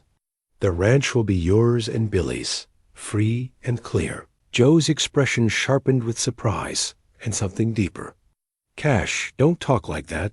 We're all coming back." "Maybe, but a man should have his affairs in order before he rides into a storm like this." Cash moved to his desk and quickly signed the will, adding a codicil that named the Carter siblings as his primary beneficiaries. 20 years I've been trying to figure out who should inherit what I've built. Turns out the answer was riding toward me in a wagon, asking for work. The sound of Billy calling from outside interrupted their conversation, but Joe lingered in the doorway. Why us, Cash? Really? Cash considered the question, knowing that his answer would reveal more about his feelings than he'd ever intended. To share, because you and Billy understand that land isn't just about ownership, it's about stewardship. You care for things the way they're meant to be cared for. And Joe prompted, sensing there was more to his explanation. And because watching you work with those horses, seeing the way you've never let your injury define your limitations, reminding me that some things are worth fighting for, even when the odds are against you. They looked at each other across the small space of the office, and Cash felt the walls he'd built around his heart shift and crack. For a moment that stretched. Beyond the boundaries of ordinary time, he saw a future that included more than just business partnerships and shared responsibilities. He saw warmth where there had been coldness, laughter where there had been silence, and the possibility that two damaged people might heal each other if they were brave enough to try. Billy's voice called again, more urgently this time, and the spell was broken. They gathered their gear and headed into the storm, where the real test of their courage and commitment waited. The wind hit them like a physical blow as they left the shelter of the ranch house. Even with their faces wrapped in scarves and their bodies bundled in layers of wool and leather, the cold cut through their defenses with merciless efficiency. The horses danced nervously at the ends of their lead ropes, their instincts screaming. Warnings about the folly of venturing out in such conditions. Stay close, Cash shouted over the wind, his voice barely audible, even at arm's length. If we get separated, head back to the ranch. Don't try to search for each other in this. They mounted with difficulty, the horses fighting their riders, intentions every step of the way. But years of training and trust eventually won out, and the small party began making its way toward the distant sounds of cattle in distress. The world had been reduced to a white void where direction became meaningless, and distance impossible to judge. They navigated by instinct and memory, following fence lines when they could find them and trusting their horses. Superior senses when human vision failed completely. It was Billy who heard them first, the low bawling of frightened cattle mixed with the more ominous sounds of predators on the hunt. The wolves' howls carried on the wind, like voices from some primordial nightmare, reminding everyone that civilization was a thin veneer over forces that had ruled this land for millennia. There, Joe called, pointing toward a cluster of dark shapes barely visible through the driving snow. I can see them. What they saw was chaos, given formed dozens of cattle bunched together in panic, while dark shapes circled them like harbingers of death.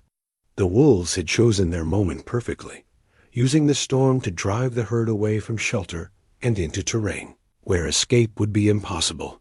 Cash's mind raced through tactical possibilities, weighing risks against potential outcomes. They were outnumbered, outmaneuvered, and fighting in conditions that favored their opponents. But retreat meant accepting losses that could destroy everything they'd worked to build.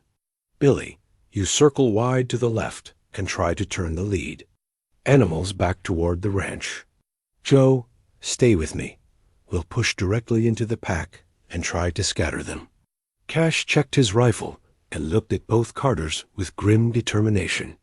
Whatever happens, don't try to be heroes. One mistake out. Here, and we're all dead. They spurred their horses forward into the maelstrom, and Cash felt something shift inside him as they rode toward almost certain disaster. For 20 years, he protected himself by avoiding risks that couldn't be calculated, by maintaining emotional distance from anything that could be lost. But now, riding beside people he'd grown to love, he understood that some things were worth any risk.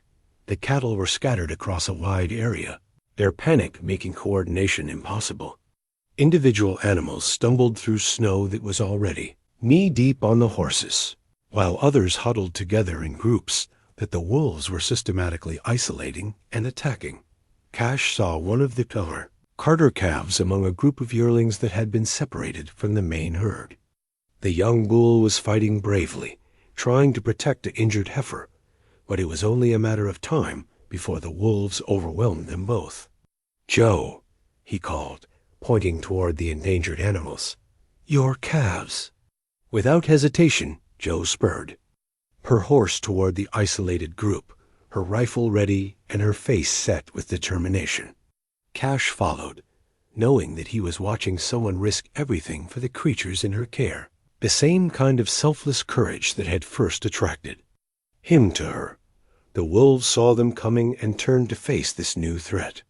In the howling wind and driving snow, predators and humans faced each other in a confrontation that would determine not just the fate of the cattle, but the future of everyone who had dared to challenge the established order.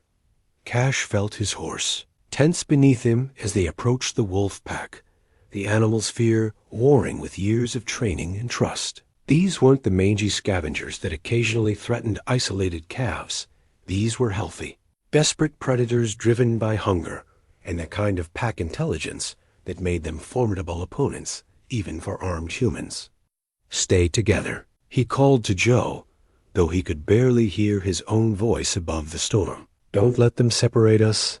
The lead wolf, a massive gray male with ice-pale eyes, stood his ground as they approached.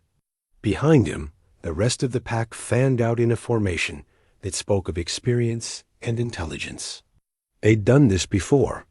Cash realized used storms and terrain to their advantage. While hunting prey much larger than themselves, Joe's rifle cracked once, then twice, the shots echoing strangely in the muffled air. One of the smaller wolves yelped and limped away, but the others held their positions. They knew that human weapons were limited by ammunition and weather, and they had the patience to wait for their moment. Billy appeared through the snow like a ghost, driving a small group of cattle before him. His young face was flushed with cold and excitement, but his eyes were sharp with the kind of focus that comes from understanding that failure meant death. "Got about a dozen head turned back toward the ranch," he called. "But there's another pack working the eastern slope. We're running out of time." Cash assessed their situation with the calculating mind that had made him successful in business. They'd managed to save some of the cattle, but the main herd was still scattered and vulnerable. The wolves were coordinating their attacks better than expected, and the storm was getting worse rather than better. More critically, the horses were beginning to show signs of exhaustion and hypothermia. Their breath came in great puffs of steam, and ice was forming on their muzzles, despite the protective gear Cash had provided. They had perhaps an hour before the animals would be too cold to function effectively. "We need to make a choice," Cash said, gathering Joe and Billy close enough to hear him clearly. "We can save maybe half the herd if we focus our efforts on the groups closest to shelter. Or we can try to save them all and risk losing everything, including ourselves." Joe looked toward the scattered cattle, her expression torn between practical necessity and the fierce protectiveness that had driven her to risk everything in the first place. Among the distant animals, Cash could see the second Carter calf, a young heifer that represented not just financial investment, but hope for the future. "The smart choice is to save what we can," Joe said finally, her voice heavy with the weight of sacrifice. "But those animals trust us to protect them." "How do we live with ourselves if we abandon them?" Billy's response was immediate and passionate. "We don't abandon them. We find a way to save them all." "Billy," Joe started, but her brother cut her off. "No, Joe. I've been thinking about what Pa used to say about doing right versus doing easy. He said that character isn't tested when the choices are simple. It's tested when doing the right thing costs more than you want to pay." Cash found himself studying the young man with growing admiration. At 19, Billy Carter possessed the kind of moral clarity that most people spent lifetimes trying to achieve. More than that, he had the courage to act on his convictions, even when the stakes were life and death. "All right," Cash said finally, his decision crystallizing as he spoke. "We save them all, but we do it smart and we do it fast. The plan that emerged was audacious in its simplicity and terrifying in its requirements. They would use the wolves' pack mentality against them, creating a coordinated drive that would push both predators and prey toward the sheltered areas near the ranch buildings. It would require precise timing, absolute trust in each other, and more luck than any of them had a right to expect. Billy, you take the eastern approach and start pushing the scattered groups toward the center. Joe, you and I will work from the west, using noise and movement to herd the wolves away from the cattle. Cash checked his ammunition one final time. We meet at the center point in 30 minutes. If anyone doesn't make it, the others continue with the plan. They separated into the storm, each carrying the knowledge that they might never see each other again.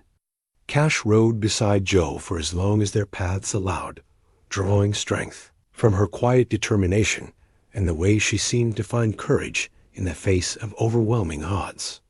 "Cash," she called as they prepared to part ways, her voice barely audible.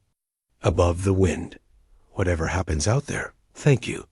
For believing in us, for giving us a chance, for becoming the family we never expected to find." He wanted to tell her that she'd given him far more than he'd given her, that she'd shown him what it meant to live for something beyond mere survival. He wanted to say that watching her work with damaged horses had taught him that broken things could heal if they were handled with enough patience and care. Most of all, he wanted to tell her that he'd fallen in love with her courage, her kindness, and the way she'd somehow managed to see past his defenses to the man he'd hidden beneath. Years of careful isolation, but the storm swallowed words as quickly as they could be spoken. So instead, he reached across the space between their horses and squeezed her gloved hand with his own. In that brief contact, he tried to communicate everything he couldn't say, his respect, his admiration, and the growing certainty that his carefully ordered world would be meaningless without her. Then they separated into the white chaos. And Cash was alone with his thoughts, and the sound of his horse's labored breathing. The unsigned will in his office seemed like a relic from another life, written by a man who had thought wealth could substitute for connection. Now, riding through a blizzard to save animals that belonged to people he'd grown to love, he understood that true legacy wasn't measured in acres or dollars, but in the lives you touched and the love you dared to give. The wolves howled in the distance, their voices mixing with the wind in a symphony of wildness and danger. But louder than both was the sound of his own heart, finally beating with the rhythm of a man who had something worth fighting for, something worth risking everything to protect. The center point lay ahead through the storm, with 3 people, would either achieve the impossible or face the consequences of daring to care more about principle than safety. Cash spurred his horse forward, carrying with him the hopes and dreams of a family he'd chosen rather than inherited, and the knowledge that some victories were worth any price. Joe's father's lasso hung coiled on her saddle horn, its braided leather worn smooth by generations of carter hands. As she approached the scattered cattle through the blizzard, she could feel the weight of that rope like a lifeline connecting her to everything her family had built and lost and hoped to build again. The tool had belonged to her grandfather, then her father, and now it was hers, a symbol of skill, passed down through bloodlines and the kind of trust that could reach across species to gentle the wildest spirits. The cattle were in full panic. Now, their eyes rolling white with terror as they stumbled through snow that was rapidly becoming too deep for safe movement. Among them, Joe could see both of their precious calves, the young animals that represented not just financial investment, but the foundation of dreams that had sustained her and Billy through the darkest times. The heifer was limping badly, favored, her right front leg in a way that suggested injury from the rocky terrain or a wolf's teeth. But she was still moving, still fighting to stay with the herd that offered her only protection. The young bull had positioned himself between the heifer and the circling wolves, his inexperience balanced by courage that reminded Joe of Billy at his most determined, Her horse fought her guidance as they approached the chaos. The animal's instincts. Screaming warnings about venturing closer to predators and panicked prey. But Joe's hands were steady on the reins, her voice calm despite the storm raging around them. Years of working with frightened animals had taught her that confidence could be communicated through touch and tone, that leadership was often just a matter of refusing to let fear make decisions. "Easy, boy," she murmured to her mount, her words barely audible above the wind, but somehow reaching the horse's consciousness. "We've got work to do."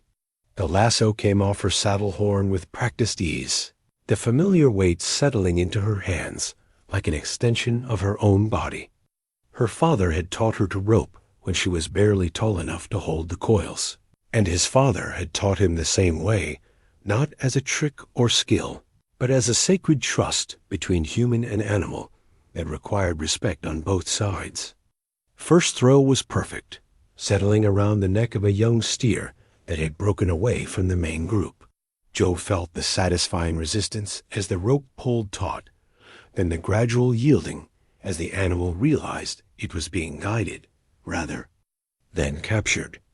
Years of patient practice had taught her that roping wasn't about dominance, but about communication, about speaking to an animal's instincts in ways that transcended fear.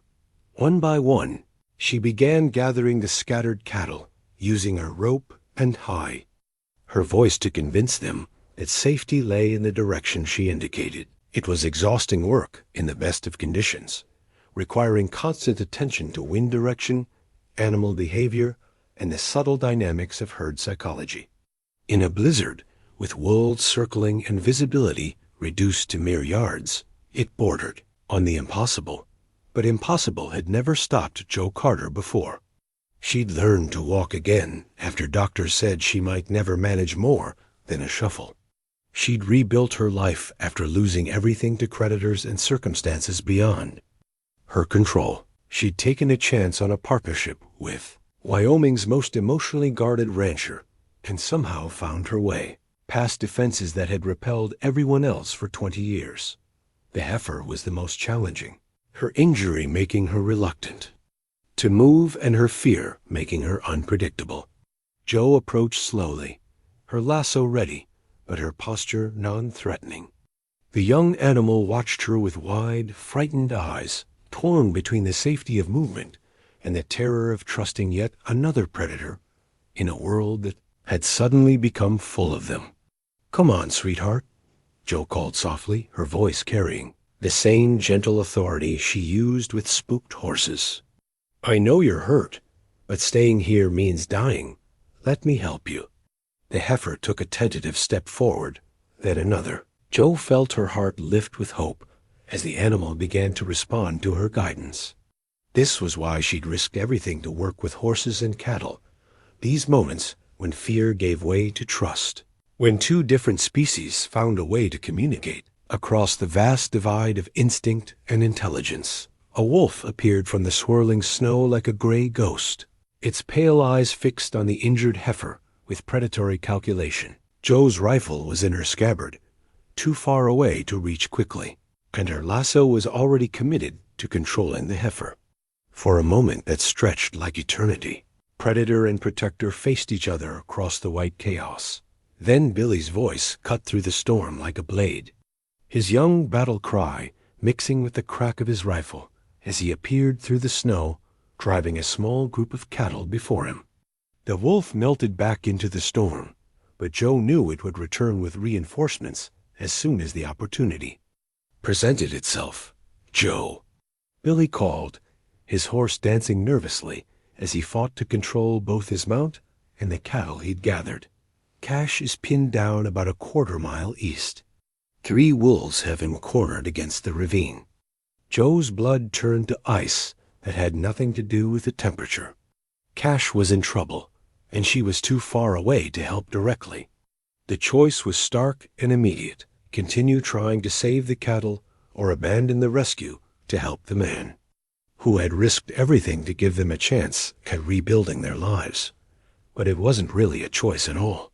Family protected family, regardless of blood relations or legal documents.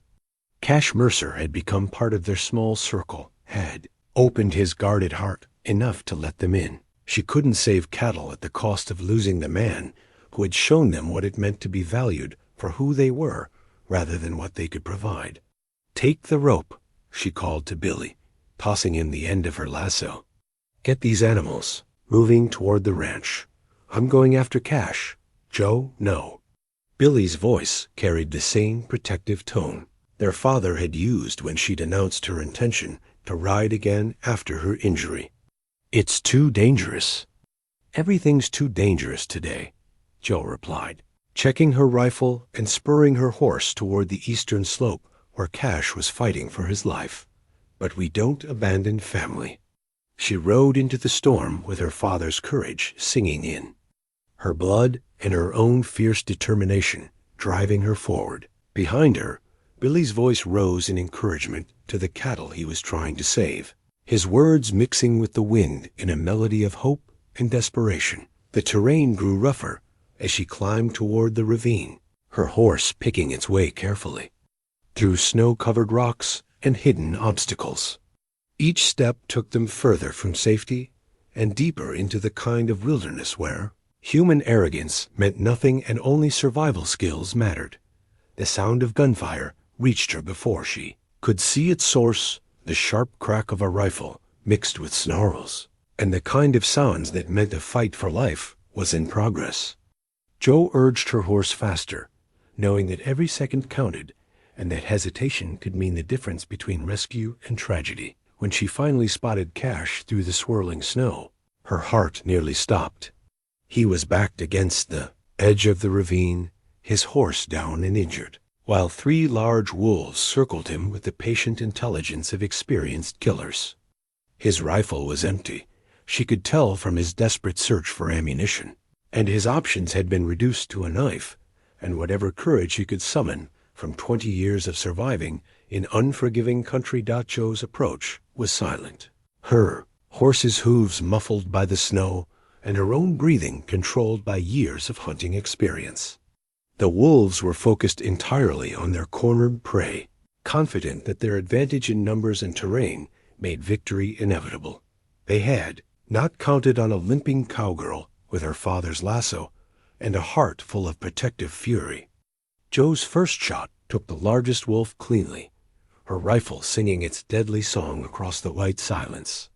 The remaining 2 wolves spun toward this new threat, their predatory calculations suddenly complicated by the presence of another armed human. But Joe Carter had learned patience from working with frightened horses, had learned precision from her father's careful teaching, and had learned courage from refusing to let her injury define her limitations. As the wolves charged through the snow toward her position, she was already moving, her rifle ready and her heart steady with the knowledge that she was fighting for something more important than her own survival. She was fighting for love, for family, and for the future that she and Cash and Billy were building together in the harsh but beautiful landscape of Wyoming territory. The storm raged around them, but Joe had found her center in the eye of chaos, and nothing, not wolves, not weather, not the accumulated weight of all their enemies, was going to take that away from her. The simple gold wedding band had belonged to Cash's mother, hidden away in his desk drawer for 18 years, like a promise he'd never expected to make. As he pressed his back against the rocky wall of the ravine, watching Joe fight for both, their lives with a courage that took his breath away, Cash finally understood why he'd been unable to throw the ring away or sell it. With his mother's other belongings, he'd been waiting for the right woman to give it to. Joe's second shot echoed across the canyon, and another wolf fell, its gray form disappearing into the snow-covered rocks below. But the third wolf, the largest and most cunning of the pack, had learned from watching its companions die. Instead of charging directly into Joe's rifle sights, it began circling, using the storm and terrain to mask its approach. Cash struggled to reload his rifle with hands that were growing numb from cold and blood loss. The fall that had killed his horse had left him with a gash across his forehead and a twisted ankle that would make escape difficult even if they managed to survive the next few minutes. But physical pain seemed secondary to the realization that he was about to watch the woman he loved risk her life to save his. "Joe," he called through the wind, his voice carrying both warning and something deeper. "The big one's trying to flank you." She heard him, her head turning just enough to track the movement he'd spotted. Her horse danced nervously beneath her, sensing the presence of a predator it couldn't see, but definitely could smell. Joe's rifle swung in a smooth arc, following instincts honed by years of hunting in country where mistakes were measured in lives rather than missed opportunities. The wolf burst from behind a snow-covered boulder with the silence of a shadow and the speed of desperation. It was magnificent in its wild fury, a creature perfectly adapted to this harsh landscape and completely committed to the kill. For a heartbeat that seemed to stretch into eternity, predator and protector faced each other across the white chaos. Joe's rifle spoke once more, the shot echoing off the canyon walls like thunder. The wolf stumbled, wounded but not stopped, its momentum carrying it forward in a leap that would bring it within reach of both horse and rider. Cash watched in horror as the injured predator's claws extended toward Joe's leg, the same leg that had been broken by a bronc and mended through sheer determination. But Joe Carter had learned more than patience from working with frightened animals. She'd learned timing and balance, and the kind of fluid movement that could turn apparent weakness into unexpected strength. As the wolf's leap reached its apex, she threw herself sideways in the saddle, using her injured leg as a pivot point to swing her entire body out of the predator's path. The wolf's claws raked empty, air where she'd been a split second before, and its momentum carried it past her horse and into the snow beyond. Before it could recover, Joe's boot connected with its wounded flank, sending it tumbling toward the edge of the ravine where Cash waited with his reloaded rifle. The final shot was his, clean and merciful, ending the wolf's suffering and the immediate threat to their lives. In the sudden silence that followed, broken only by the wind and their own labored breathing, Cash and Joe looked at each other across the blood-spattered snow with the shared understanding of people who had faced death together and emerged victorious. "Your ankle," Joe said, dismounting carefully and making her way toward him through the drifts. "How bad is it?" "Bad enough," Cash admitted, accepting her support as he struggled to stand. "But not as bad as it would have been if you hadn't shown up when you did." They were close now, closer than they'd ever been, and Cash could see the concern in her sage-colored eyes mixing with something warmer and more complex. The storm still raged around them, but somehow the space between their bodies felt sheltered and safe. "Joe," he said quietly, his voice carrying the weight of everything he'd been afraid to say until this moment, when death had stripped away pretense and left only truth. "I need you to know." "I know," she replied softly, her gloved hand touching his cheek with infinite gentleness. "I've known for weeks, Cash. The question is what we're going to do about it." The kiss that followed was tentative at first, the careful exploration of two people who had learned that trust was a precious commodity not to be wasted. But as the wind howled around them and the snow continued to fall, their embrace deepened into something that spoke of shared trials and mutual recognition of souls that had found their match.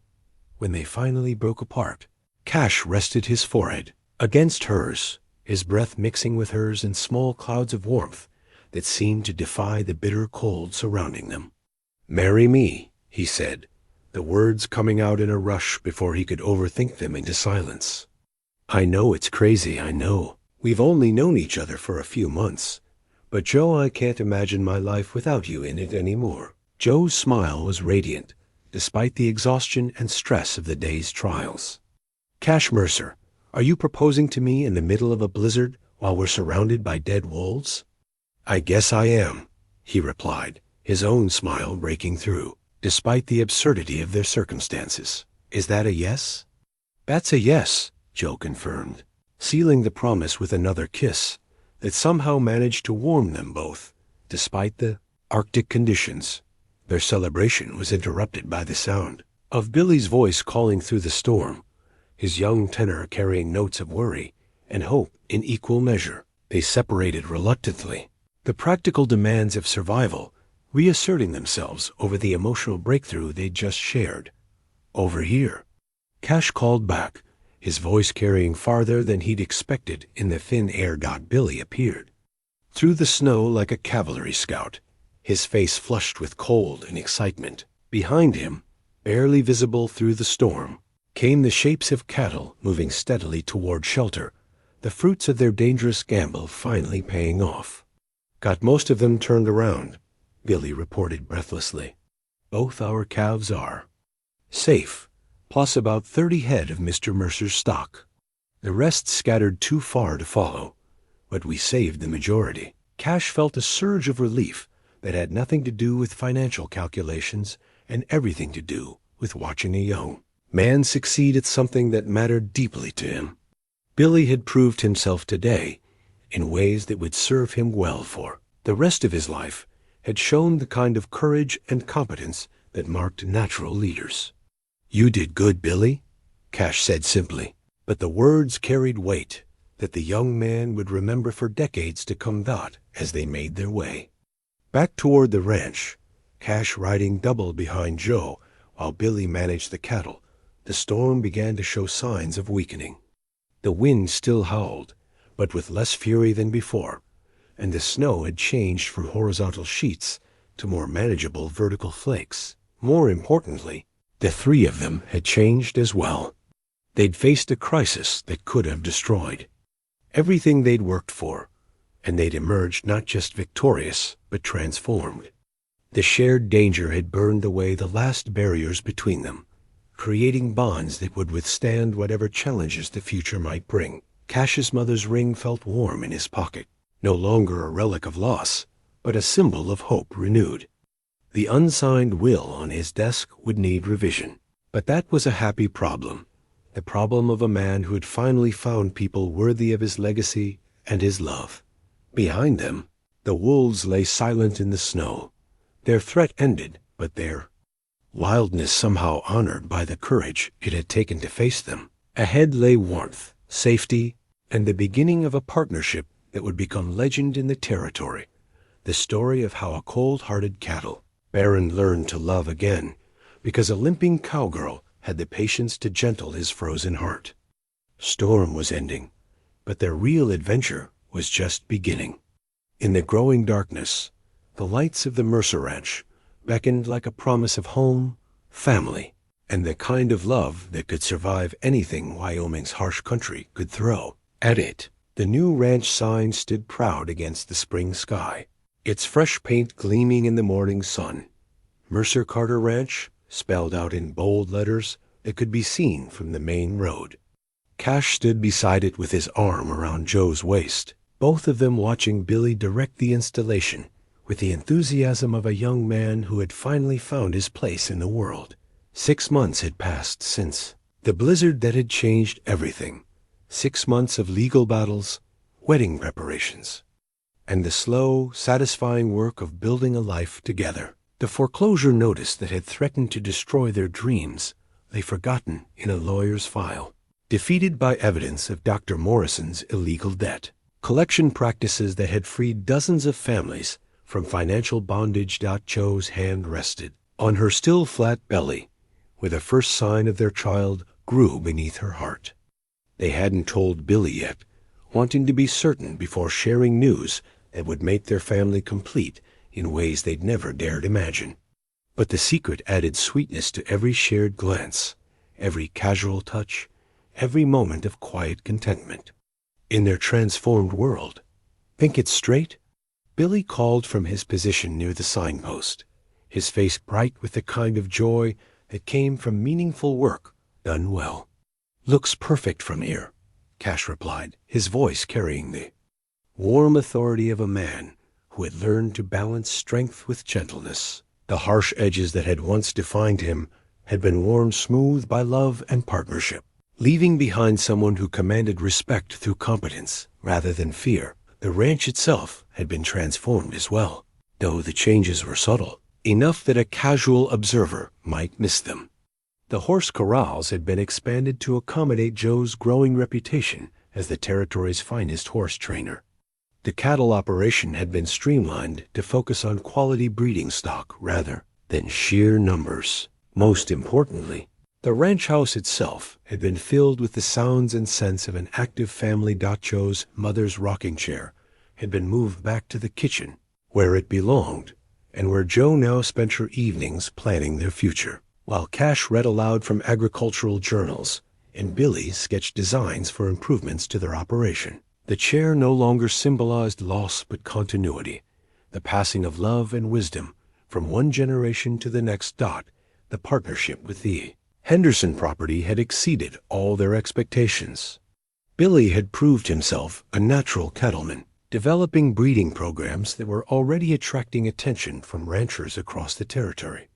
More importantly, he'd grown into the kind of man his father would have been proud of: strong, principled, and generous with both his time and his affections. "Remember when you told me that some hearts limp but keep walking?" Cash said quietly. His words meant only for Joe's ears. "I remember," she replied, leaning into his warmth and thinking about the journey that had brought them to this moment.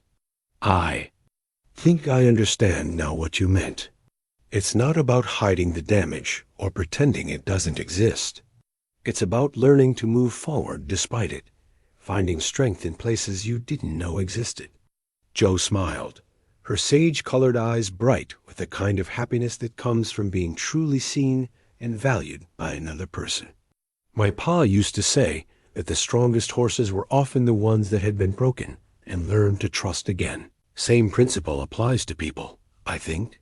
They watched Billy secure the final brace on their sign, his movements confident and sure. At 20, he had grown into his potential in ways that promised great things for their shared future.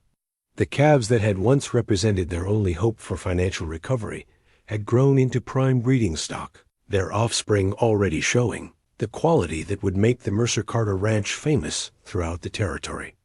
"Mail's here," called Tom Bradley from the direction of the main road, his weathered face creased with the kind of smile that had become common since the ranch had been transformed from a business operation into a true family enterprise.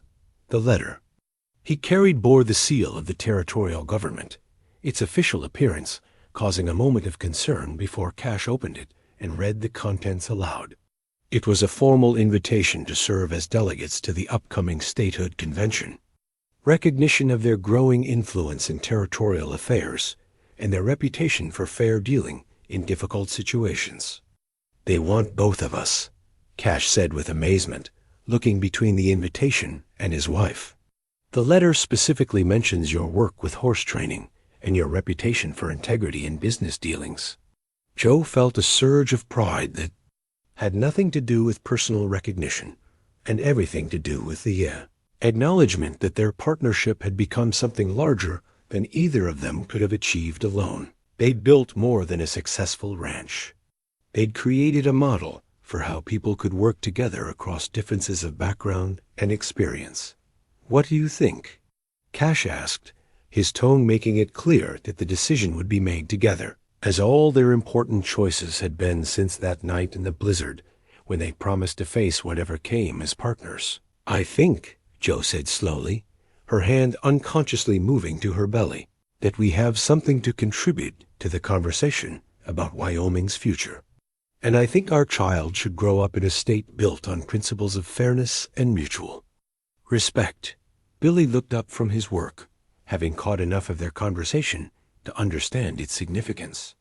"You're going to help write the state constitution?" "We're going to try," Cash replied, his arm tightening around Joe's waist in a gesture that spoke of shared purpose and unshakable commitment. As the day wore on, neighbors began arriving to celebrate the completion of their sign and the news of their appointment as delegates. The Mercer Ranch had become a gathering place for the community, a symbol of what was possible when people chose cooperation over competition. when they valued character over convenience. The sun was setting when the last of their guests departed, leaving the three of them alone with their thoughts and their plans for the future.